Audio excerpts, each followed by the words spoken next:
your scriptures, go back to your Vedas and realize that God is one. Division in Islam is prohibited. We understand the concept of God in Hinduism. Quran is the most positive book. Every day, more than 3,000 fetuses are being aborted in India after they identified that they're females. According to the statistics of 1996, US Department of Justice, 2,713 women are being raped every day. Every 32 seconds, one woman is being raped. I've been raped in US until the time I'm here. Islam has the solutions to the problems of the West. اقرأ أخيا ورتل القرآن اصبح بصوتك اسمع الأكوان اقرأ كلام الله داوي نفوسنا لنحس في أعماقنا الإيمان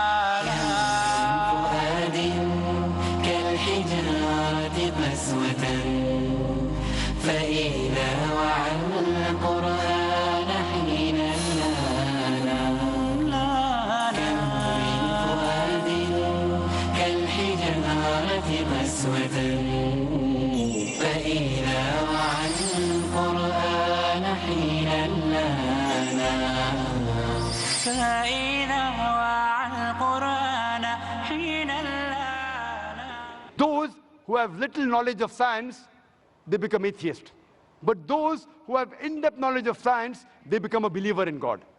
In the Surah Al-Imran, verse 50, it says to follow the teachings of Jesus. Why doesn't anyone do this? We are following more of the Bibles, the teachings of Jesus Christ, peace be upon him, than the Christians themselves. If it's written early that Jews and Muslims have to be enemies,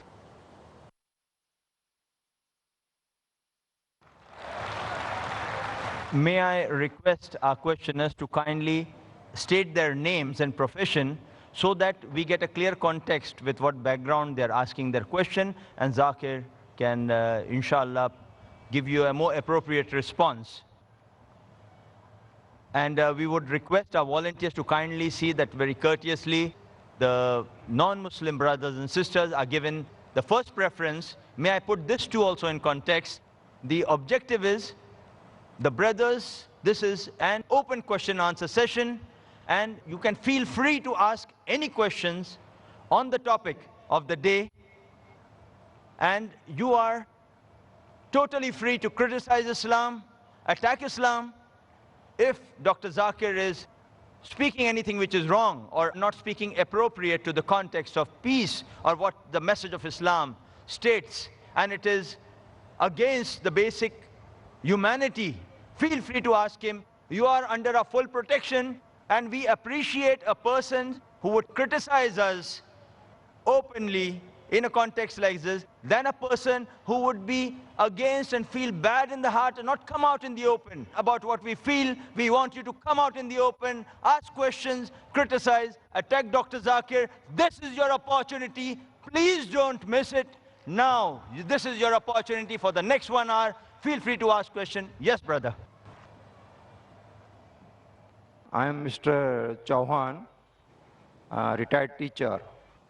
Before question, I would like to salam all of you. Wa alaikum assalam wa rahmatullahi wa barakatuh. My question is, the Quran is word of God, as you propounded in detail. But I doubt that Quran is not only the word of God, but it is mixture of God's and Prophet's word. How? Because in several verses you mentioned that I have not written, as Prophet mentioning, that I have not written, it is not my word. Wherever he has clarified that it is not my work. So what about these words? These are not his words. Please. Brother asked a very good question, and that logic I use when I speak to the Christians about the Bible. The brother said that undoubtedly you proved it's the word of God, but besides being the word of God, there's the words of Prophet because it's mentioned in the Quran, I did not write it. Brother, no verse of the Quran says, I did not write it. You point out the verse, and I'll accept that the Quran is not the word of God. What does the Quran say? They say that the Prophet wrote it. And I quoted. Maybe you misheard me. What I said, that Surah Sajda, chapter number 32, verse number 1 to 3. They say that the Prophet forged it. Tell them, nay, it is the truth from Almighty God. It is Almighty God talking. If the Prophet wrote it, then I agree with you. This is what is mentioned in the Bible. In the Bible it says that Moses, peace be upon him, he says that I died on so and so.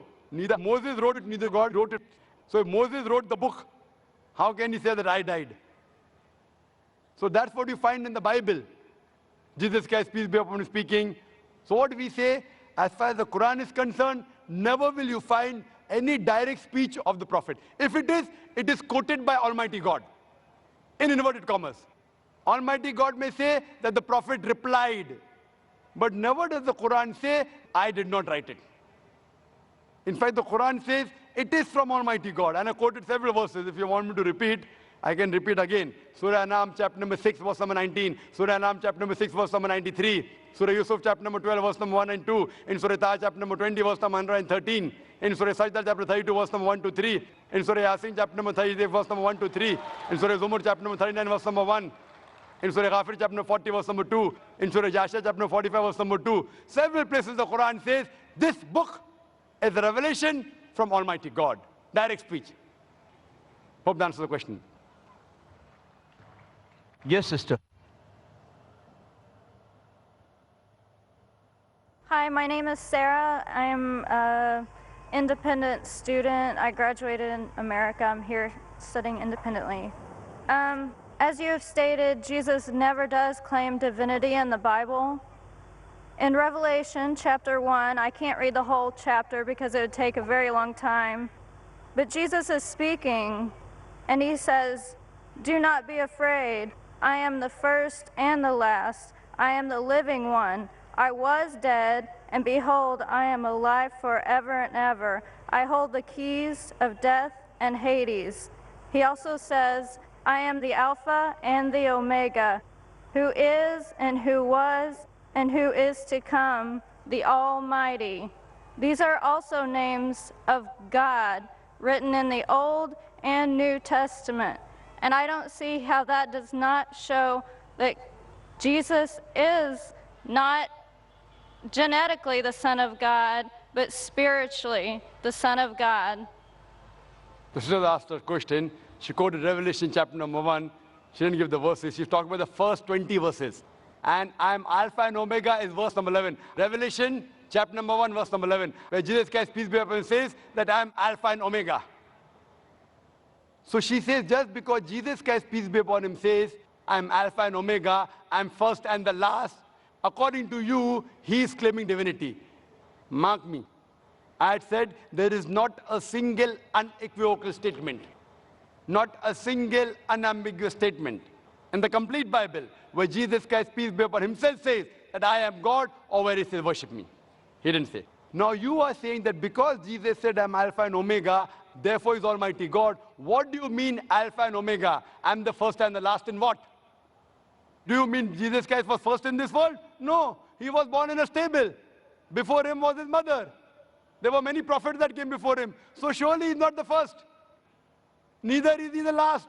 In the Bible it says Prophet Muhammad, peace be upon him, he'll be coming. It's mentioned in the Gospel of John, chapter number 16, verse number 12 to 14. I have many things to say unto you, but ye cannot bear them now. For he, when the Spirit of truth shall come, he shall guide you unto all truth. He shall not speak of himself. All that ye hear shall he speak.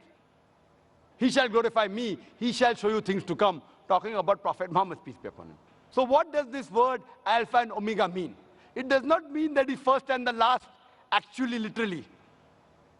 Because there were many people who came before him, and there are many people who came after him. What does it mean? That in the law of God, whatever the messenger says, the law of God is first and last. At the time of Moses, Moses was Alpha and Omega as far as the law of God was concerned. Whatever he taught had to be followed. At the time of Jesus, Jesus Christ, peace be upon him, his teachings were Alpha and Omega. It had to be followed. At the time of Prophet Muhammad, peace be upon him, his teachings are Alpha and Omega. It is the first and the last. It does not mean that he claimed divinity. So therefore I said, any unambiguous statement, if you literally mean you are first and last, if you read the Bible disagrees. There were many people who came before Jesus Christ, peace be upon him. He was born in the womb of the mother, and various people came after him also. So surely, sister, therefore I said, unambiguous, unequivocal statement. Hope that answers the question. Yes, brother. اقرأ أخيا ورتل القرآن. My name is Aryaputra Kumar Narayan Singh Konte from Delhi. I speak continue English to English. I am very sorry. Sir मैं पूछना चाहता हूँ क्या भगवान के बनाए हुए सभी नियमों में परिवर्तन होता रहता है क्या? मैं इसलिए पूछना चाहता हूँ क्योंकि इस्लाम धर्मावली बोलते हैं कि यानी कि मनुष्य का कभी पूर्ण जन्म नहीं होता है, और जबकि श्रीमद् भागवत गीता में श्री कृष्णा ने अर्जुन से कहा है, हे पार्थ, कि इंसान यानी कि कई बार जन्म लेता है, शायद तुम्हें नहीं मालूम है, मेरे कई जन्म हो चुके हैं। मैंने पहला जो गीता का ज्ञान दिया था वो पहले मनु को दिया था, जिसे आप शायद नू इस्लाम का नाम से जानते होंगे, और दूसरी बार कहते हैं कि मैंने सूर्य देव को ये ज्ञान दिया था, उसके बाद मैं आपको दे रहा हूँ। तो सर आप क्या बता सकते हैं कि मनुष्य का पूर्ण जन्म होता है या नहीं होता है? क्या भगवान के बनाए हुए नियमों में क्या परिवर्तन होता रहता है कि समय अनुसार? मैं ये पूछना चाहता हूँ। The brothers asked two questions. The first question is, can there be change in the law and the teachings of Almighty God? Can there be changes? And question two is that can a person be reborn? Can he be reborn? And he quoted a verse of the Gita, which I'll come to it later on. As far as the first question is concerned, can the laws of God keep on changing? If the law of God is time bound, if it's meant for only a particular group of people and for a particular time period, it will keep on changing. For example, as I mentioned in my talk, Torah, Zabur, Injil, all of them were revelation of God, but they were meant for a particular group of people and for a particular time period. But once the last and final revelation of God has been revealed, nothing new can be added, nothing can be subtracted. Quran is the last and final revelation of Almighty God. No other revelation is going to come. Prophet Muhammad, peace be upon him, is the last and final messenger. There is no other messenger to come. Allah says in Surah Azab, chapter 30, verse number 40, مَا كَانَ مُحَمَّدٌ أَبَا أَحَدٍ مِّن رِجَالِكُمْ وَلَٰكِنَّ رَسُولَ اللَّهِ وَخَاتَمَ النَّبِيِّينَ وَكَانَ اللَّهُ بِكُلِّ شَيْءٍ عَلِيمًا. That Muhammad, peace be upon him, is not the father of any of you men, but he is a messenger of Allah and is the seal of the prophets. And Allah is all-knowing, full of wisdom. After Prophet Muhammad, if anyone says that he is a messenger of God, he gets revelation, then he requires a psychiatrist. Prophet Muhammad is the last and final messenger. After Quran, no other revelation is going to come. And Quran clearly mentioned in Surah Ma'idah, chapter 5, verse number 3, on this day have I completed my religion for you, and I've chosen for you Islam, and complete my favor on you. Once the religion is completed, nothing new can be added, nothing can be subtracted. So as for your question, yes, the old revelations, there can be changes. But the basic message from the first revelation till the last about Tawheed, about oneness of God is the same. So all the revelations that came before the Quran, they have not maintained their pure form. They have been changed by human beings. And because it was not meant for eternity, Almighty God didn't feel it fit to be preserved. But as far as the Quran is concerned, Allah says in Surah Hijr, chapter number 15, verse number 9, we have revealed the Quran and we shall guard it from corruption. This Quran, even if all the human beings try and change the Quran, they cannot do it. All the human beings and jinn, they get together, they can't change the Quran. So as far as the previous revelation, yes, there can be a change. But the final revelation, no, it cannot be changed. It is the ultimate. Now coming to the second question. No, second question ये है sir, The second question में जुड़ा रहा हूँ अभी. यानी कि अल्लाह के पास तीन नेक बंदे जो रहते हैं, उनमें हमारी ओर से ब्रह्मा, विष्णु, महेश, तीनों के काम अलग अलग हैं. यानी कि पहला ब्रह्मा, यानी कि जैसा जो जीव काम करता है उसके हिसाब से उसको जन्म यानी कि योनि में भेज देते हैं। दूसरा काम है विष्णु, जो विष्णु जी हैं वो जीवों की पालना पोषणा की ओर ध्यान देते हैं। तीसरे जो महादेव हैं जिनको देवादिदेव महादेव यानी कि शिव शंकर बोलते हैं, यानी कि वो सब का हिसाब बराबर करते हैं। यानी कि आपके पास जो यानी कि अल्लाह ताला के पास जो 3 बंदे नेक बंदे रहते हैं उनका भी काम क्या यही है। भाई साहब आपने इस्माइल, इज़राइल, एक नया सवाल पूछा जी, इसका जवाब दूंगा। पहले पुराने सवाल का जवाब दूं क्या नहीं मैं? जी आपने पुनर्जन्म की बात की बराबर, जी तो उसका जवाब चाहिए या नहीं चाहिए? चाहिए। चाहिए ना, तो पहला पुनर्जन्म की बात करूंगा, फिर आपकी ब्रह्मा विष्णु और शिवा की भी बात करूंगा। हाँ इंशाल्लाह तीनों की बात करूंगा मैं। There was asked the new question, so I told him first I'll reply to the old question, then I'll come to a new question. His previous question was that do you believe in reincarnation in a second life? As far as reincarnation is concerned, what you quoted is Bhagavad Gita, but the highest scripture in Hinduism is Ved. Vedas are number 1. They are the Shrutis. Then later on come the Smritis. Mahabharata, part of Mahabharata is Bhagavad Gita.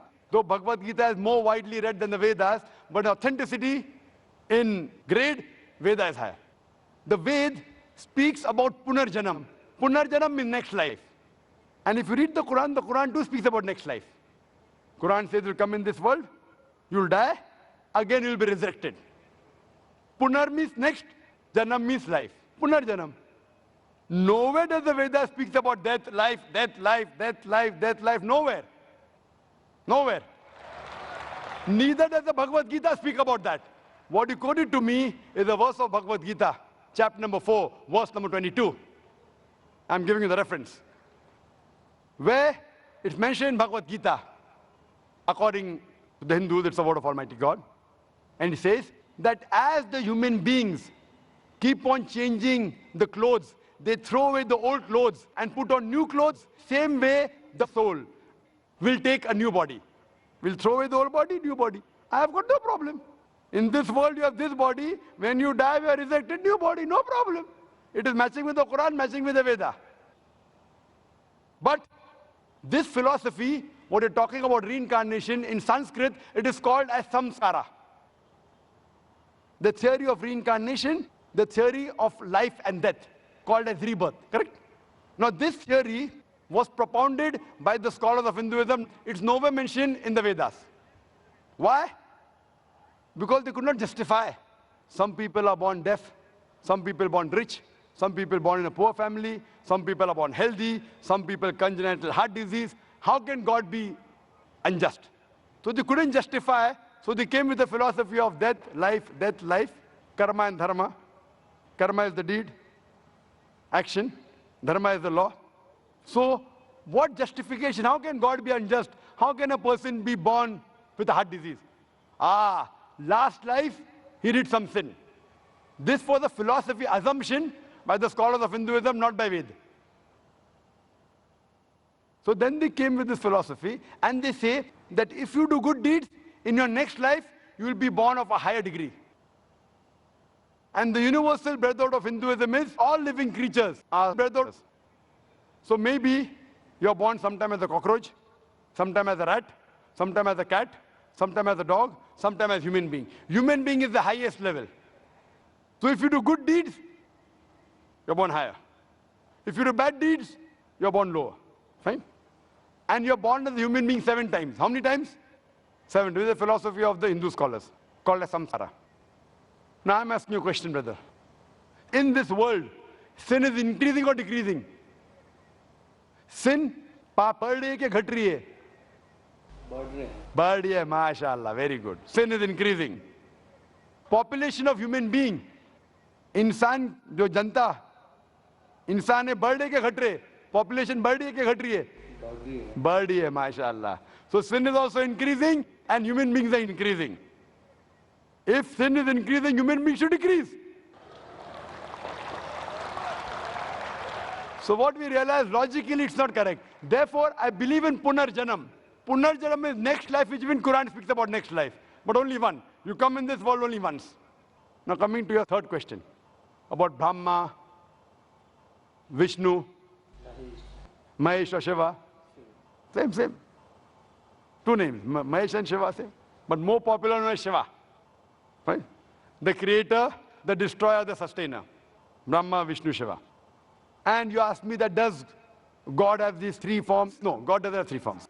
Does he have any people? Yes, he has many angels. See, alone God is sufficient. He does not require anyone's help.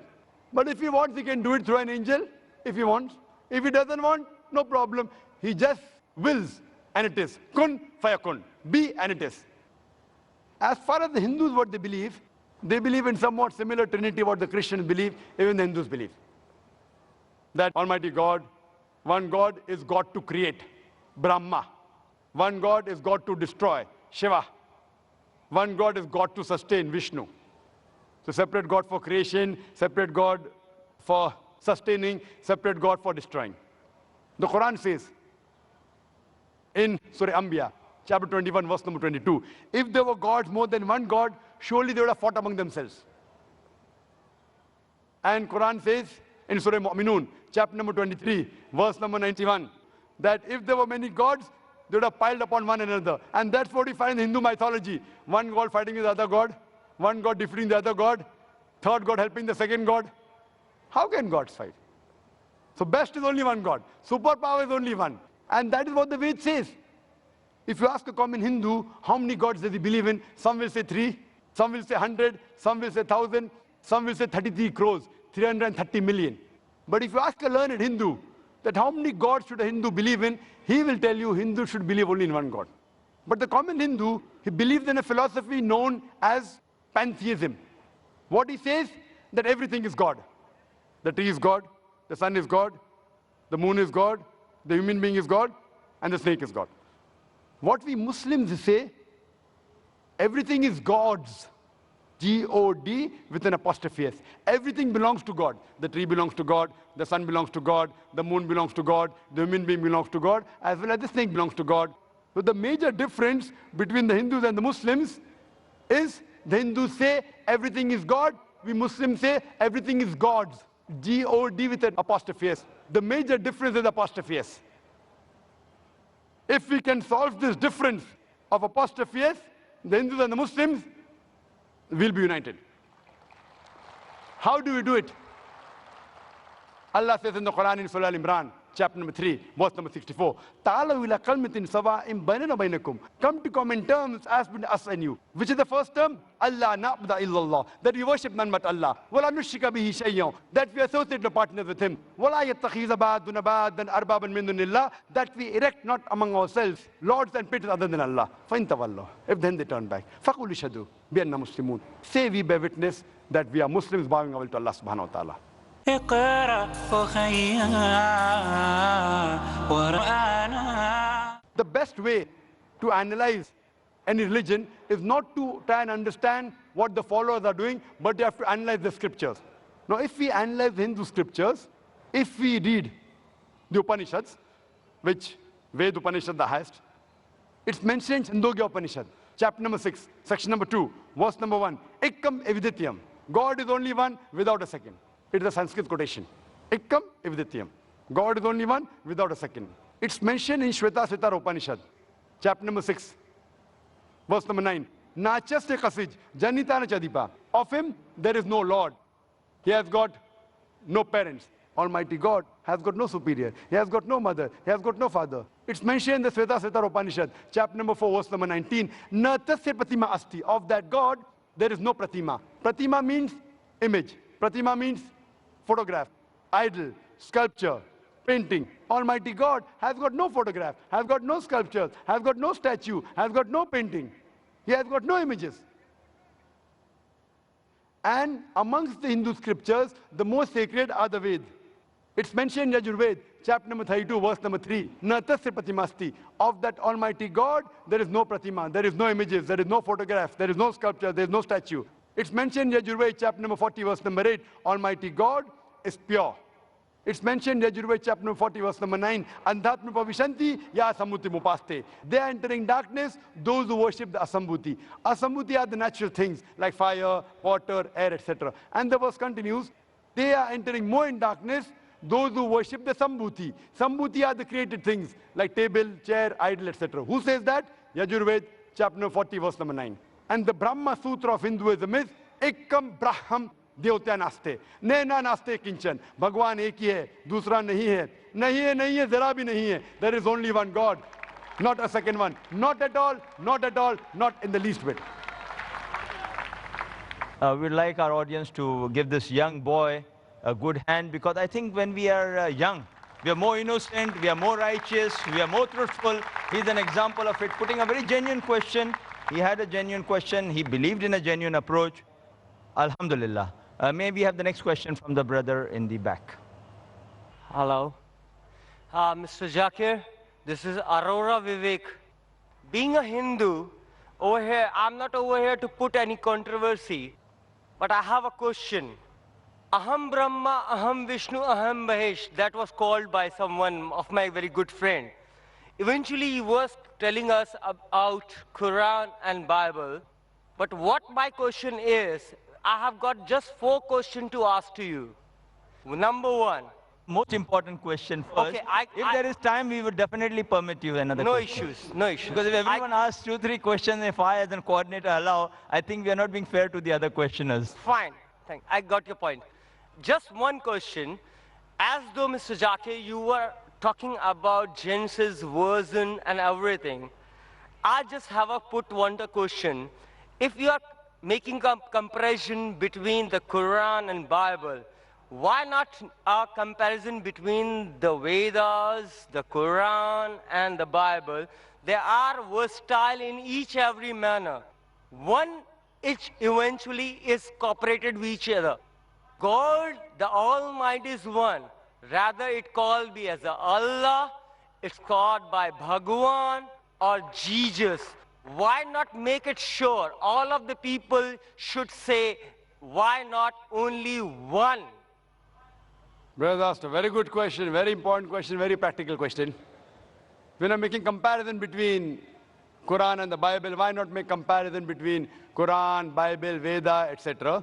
And he said that why don't you follow all? And that is what I tell the people, that's what the Quran says. Come to common terms as between us and you. Brother, what I tell every human being, any, whether it be a Hindu, Christian, Muslim, Jew, Sikh, Parsi, no problem. I tell them a simple thing which everyone will agree. At least agree that one scripture is the word of God. No one would mind doing that. The Hindu would say, okay, fine, Veda is the word of God. Christian will say, Bible is the word of God. Muslim will say, Quran is the word of God. The Sikh, he will say, my Granth is the word of God. The Parsi, he will say that my Avesta is the word of God. No problem. Now, put all these scriptures together. What is common? Let us agree to follow that. What is not common? We can discuss that tomorrow. Right? I only ask them one thing. What is common in all these scriptures? Let us agree to follow. Because sorry to interrupt you, sir. Sorry to interrupt you. Brother, please let me complete the answer. And please. After I finish the answer, what you want, you can say. Maybe what you want to ask, I will give in the answer. Correct? I go in stepwise. Right, sir. The mathematical, if you want to solve a problem, if I directly give you the answer, you won't understand. I have to go stepwise. 1, 2, 3, 4. Fine? Exactly. So my only request is, what is common in all the scriptures, let us follow. What is not common, we'll discuss later on. Fine? Now, common in all the scripture is that God is one. So let us believe God is one. Ved says that God is one. Didn't I say that? Ekkam evidityam. God is only one without a second. Bible says that. Gospel of Mark, chapter number 12, verse number 29. Book of Deuteronomy, chapter number 6, verse number 4. Shema Israel, O Adnai Hadnai Chad. Hear, O Israel, the Lord, our God is one. The Jews say that, the Christians say that. Quran says, Kul Wallahu Ahad. Say there's God one and only. So where does this Trinity come in between? Where does this Brahma, Vishnu and Shiva come in between? Where? I didn't believe in that. Brother, let me complete. There is no Brahma mentioned in the Quran. There is no Shiva mentioned in the Quran. There is no Jesus mentioned in the Quran that he is God. It's mentioned in the Quran he is a messenger of God. The Bible also doesn't say that Jesus is God. It is the false reading of the Christians. So how come you are saying that it doesn't matter whether Allah, Jesus? It matters. The Quran says In Surah Isra, chapter number 17, verse number 110. Qulidullah abidur rahman ayamatadu falal asmaul husna. Say call upon him by Allah or by Rahman. By whichever name you call upon him, to him belong the most beautiful names. It should be a beautiful name. It should not conjure up a mental picture. It should be a true name. You can't give a false name to God. You can't insult God. You can't belittle God. Some people tell me, what difference does it make? You call pani, you call water, you call tani. No problem.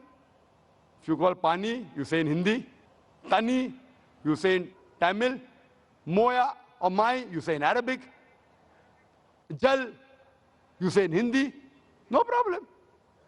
You can call by any name.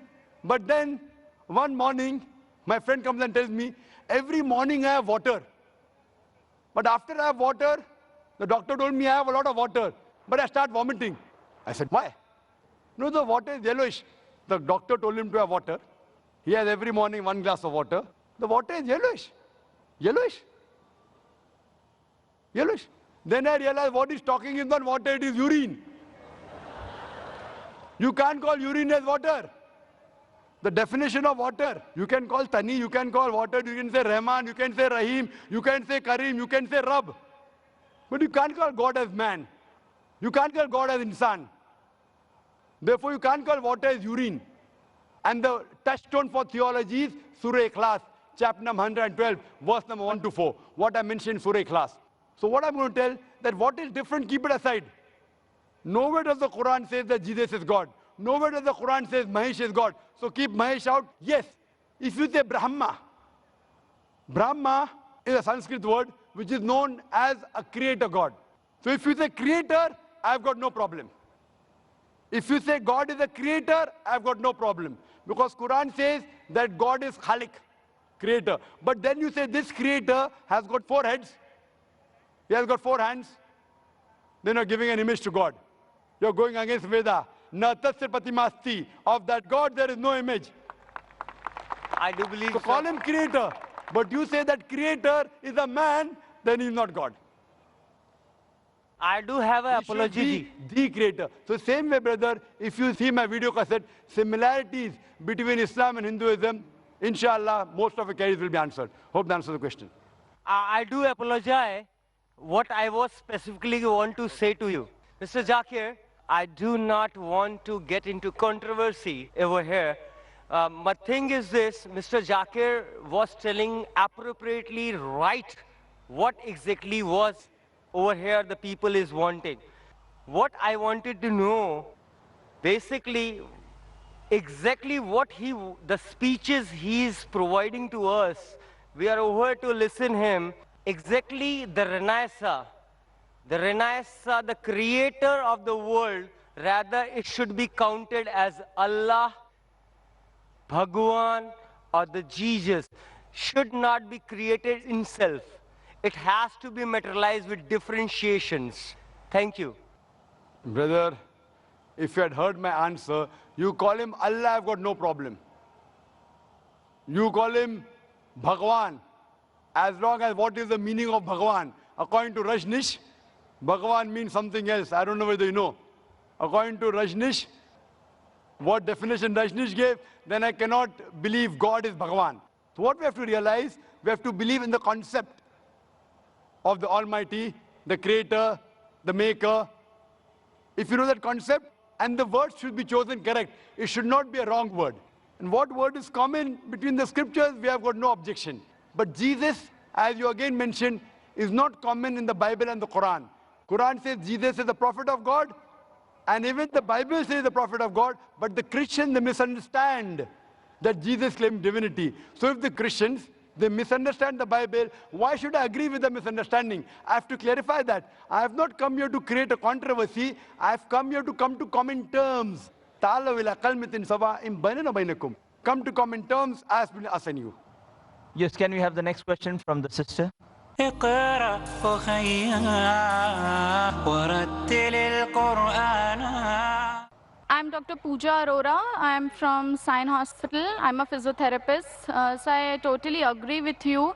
Just a small question. When Muhammad Prophet attained his prophethood, and as you said, he was a common man before he attained prophethood.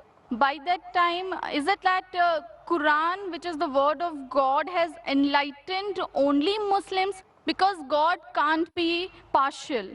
So what was the rest of the world doing when Muhammad Prophet was enlightening a small sect of people? And is it that such a long time is being taken for the rest of the sector of society to just get enlightened to this word of God? And how many years would the non-Muslims, like Hindus, would, I totally agree with you, it has to be a concept.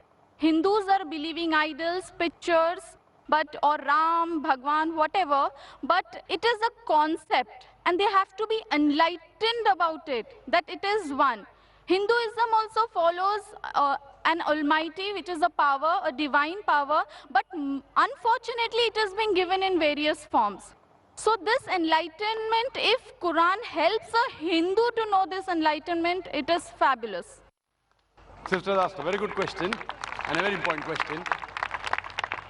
She said that if Quran is such a great book, if it's the word of Almighty God, then why, when it came to Prophet Muhammad, it was only meant for that small group, Arabs of that time, only Muslim. Why not for the full world? How long will it take? Sister, the Quran was never revealed only for the Muslims or for the Arabs. The Quran was revealed for the whole of humanity. It's mentioned in Surah Ibrahim, chapter number 14, verse number 1. In Surah Ibrahim, chapter number 14, verse number 52. In Surah Baqarah, chapter number 2, verse number 185. And Surah Zumur, chapter number 39, verse number 41. That the Quran was sent for the whole of humanity. Time is short, therefore I'm only giving references, not the quotations. So Quran was not sent only for the Muslims and the Arabs. The Quran was sent for the whole of humanity. And Prophet Muhammad, peace be upon him, he was not sent only for the Muslims or the Arabs. The Quran says in Surah Anbiya, chapter number 21, verse number 107, وَمَا أَرْسَلْنَاكَ إِلَّا رَحْمَةً لِلْعَالَمِينَ, that we have sent thee not but as a mercy to all the human beings, as a mercy to all the worlds, as a mercy to all the creatures. The message is repeated in Surah Sabah, chapter number 34, verse number 28, that Prophet Muhammad, peace be upon him, is sent as a universal messenger, giving glad tidings and warning them against sins. But most of the human beings yet do not know.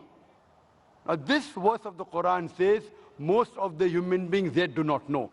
That's the reason, sister, we are having such conferences. It's the duty of every Muslim that should convey the word of Almighty God to all the human beings. So one more thing, sir. Can I ask? It may take time, but better late than never, sister. Better late than never. And everyone who claims to be a Muslim may not be a practicing Muslim. He may have a name, Abdullah, Zakir, Muhammad, Sultan, but he may not be a practicing Muslim. Similarly, as you rightly said, in Hinduism, you don't follow your scriptures. But yet, the religion which is the maximum followed, not only by lip service, but in practice today, it is Islam, number one. In numbers, Christianity, it is close to 2 billion. Muslims claiming is 1.3 billion. But the people practicing the religion, number one is Islam. Percentage-wise, it is the largest. So these lectures are mainly those small percentage of Muslims who are not following Islam correctly, to get them closer to Islam. And to those non-Muslims, we want to give the message of peace, the message of love, and prove to the world that there is only one God. The ultimate peace can only come if you submit a will to Almighty God. That's the only way to get ultimate peace in this world and the hereafter. So that is the reason, sister, we are having such conferences. We have a satellite channel, Peace TV, where every day more than 60 million people, they are watching it. So at least on the day of judgment, we can give shahada to Allah subhanahu wa ta'ala. Ya Rab, we did our best, whatever we could. We at least gave the message every day at least to 60 million people. And today, the message has even reached you, sister. So tomorrow, on the day of judgment, I can tell to Almighty God, I gave the message to the sister. Whether you accept or not is in your hand, sister. I just want to add, can I? Thank you very much, sir. Just one more thing, because God is impartial, so on the day of judgment, as you did a partiality that non-Muslims should be given first priority to ask their questions, God is impartial. So if Hindus stop believing in idols and pictures and they start believing in the Almighty, which has got no form, no shape, And on the day of judgment, is it that they will be not behaved as Muslims by God? No, it is not like that. It is the concept which is there in Hinduism, the misbelief that is followed in forms. But if following Hindu religion is not wrong, but following, because your aim is God, He is the supreme, He should not have form. But if this message is reached to Hinduism, you have won it. Very good, sister. Very good question. Thank you, sir. Regarding we being partial and impartial, there can be two different views from your side. Because we're partial, at least you could ask a question. If I wasn't partial, I couldn't tell to Allah subhanahu wa ta'ala, I gave you the message directly, one-to-one. You know? So He doesn't believe. So what we have to realize, sister, but why we are partial? We are partial to be impartial. Because the others have got the message. If not 100%, 90%. You all have got less. So we are partial to be impartial. Right, sir. So what we need now coming back to your question, sister. Yes, it's sir. a very good question. That if the Hindus believe in one God, do not believe in idols, do not believe in images, do not believe in statues, on the day of judgment, won't we be Muslims? Correct. You are following part of Islam. Correct. If you read the Hindu scriptures further, the Hindu scriptures say there is another messenger to come. And the coming of Prophet Muhammad, peace be upon him, has been prophesied in various places. He's prophesied in Bhavishya Purana, Parva 3, Khanda 3, Adhyay 3, Shloka 5 to 8. He's prophesied in Bhavishya Purana, Parva 3, Khanda 3, Adhyay 3, Shlokas 10 to 27. He's prophesied in the Atharva Ved, chapter number 21, verse number 6. Atharva Ved, chapter number 21, verse number 7. He's prophesied in several places. He is mentioned by name no less than 100 times as Muhammad in the Hindu scriptures. Right, Time sir. doesn't permit me to mention all the references. There is mention of a Kalki avatar in Kalki Purana, chapter number 2, verse number 4, 5, 7, 9, 11, and 15. It says that there is another avatar to come, Kalki avatar, whose father's name shall be the servant of God, Vishnu Yash, translated to Arabic as Abdullah, which was the name of the father of Muhammad sallallahu alaihi wasallam. The mother's name of this Kalki avatar would be Sumati. That means peace and serenity, which is Amina in Arabic, which was the name of Prophet Muhammad sallallahu alaihi wasallam, mother. This person would be born on the 12th day of Madhav, the 12th Rabi Awwal. That is the Prophet Muhammad sallallahu alaihi wasallam born. He'll have 4 companions, and we know the first for Khulfa Rashidin. It says that he will be born in a place which is peaceful in Makkah. He'll be born in a house of the chief of Makkah, that is the Quraysh tribe. It says that he will go northwards from a cave and come back. And Prophet Muhammad sallallahu alaihi wasallam went from Makkah to Medina and came back. On and on, talking about Kalki Avatar. So you believe in one part, La ilaha illallah. You also have to believe in Muhammad Rasulullah. Thank you, sir. Thank you. And if you do this, you keep your name, whatever your name was, whether Preeti, whatever name, sister. What is the name, sister? Pooja. Pooja. You keep your name. Don't change your name. But indeed, you will be a Muslim. Changing your name is not required. So the concept... Concept of one God, no statue, no images, last final messenger, Prophet Muhammad. Inshallah, on the day of judgment, you will go to heaven with your name, Pooja. So the pathways are different. The only thing is the goal should be the same. That is what sister. I believe. For the goal, pathways are different. If both the different pathways go to the same goal, it is fine. They meet at the same goal. Yes, sir. That is what I want to say. All the roads don't lead to Rome, sister. Fine? You may think it will lead. So if you think falsely, I have to correct you. I don't believe... No, sir. No, sir. sister, if you say you're a Hindu, by definition, Yeah. Hindu is a person who lives in India. No, sir. It's not like that. Sister, Hindu is a geographical definition. You don't know, I know. I'm a Hindu by geographical definition. I'm a Hindu. Geographically, sister, the word Hindu was first used by the Arabs. There are many Arabs here. They call me Hindi when I go there. Hindi, Hindi. They tell I'm a Hindu. The word Hindu was first used by the Arabs when they came to India. It was also used by the Persians to describe the people who lived in India. So geographically I'm a Hindu, but if you tell me religiously, Hindu is a misnomer. Swami Vivekananda said the right term is a Vedantist. You should follow the Vedas. So as far as you follow the right things in the Veda, believe in one God and believing in Prophet Muhammad sallallahu alaihi wasallam, by deed you are a Muslim. So the religion can't be powerful. The ultimate power is Allah. Correct. Right? I agree Ultimate with you. power is God. And the religion of God, and the religion of God is the ultimate religion. So the There's religion only of one God religion. is not Islam. The religion of God is not Islam, isn't it? If Islam is Arabic word which is hurting you, you keep Islam aside. No, it's not hurting me. I'm telling you, it's sister. not hurting me. If it's not hurting you, nobody. No, sir. It is a Pak word in itself. How it can hurt anybody? At least not an educated girl. MashaAllah, you're an educated girl, sister. Yes.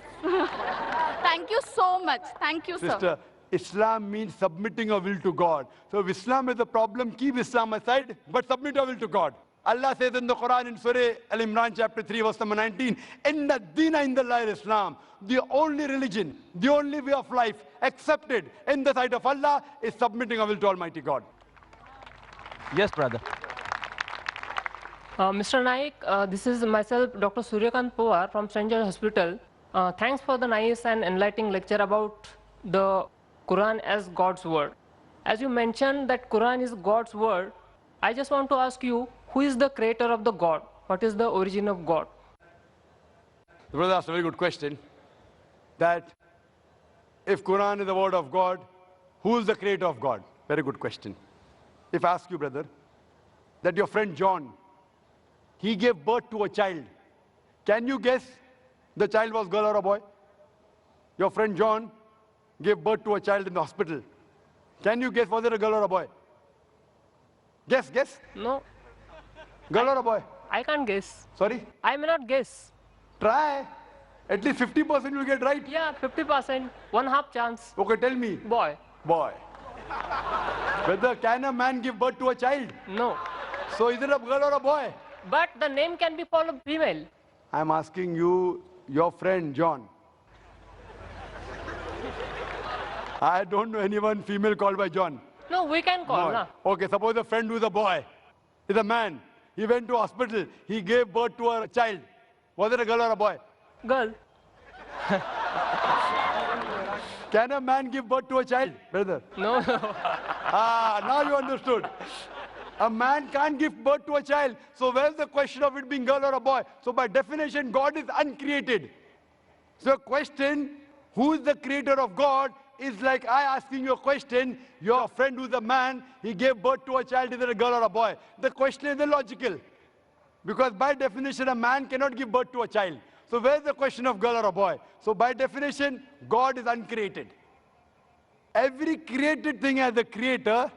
God does not have a creator. Therefore, my argument with the atheist, I never ever said that everything has a creator. I said every created thing has a creator.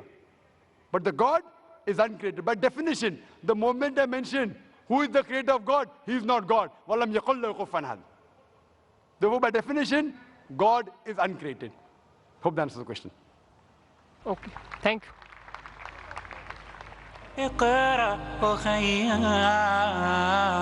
ورتل القرآن اصبح بصوتك اسمع الأكوان اقرأ كلام الله داوي نفوسنا لنحس في أعماقنا الإيمان من فؤاد كالحجارة قسوة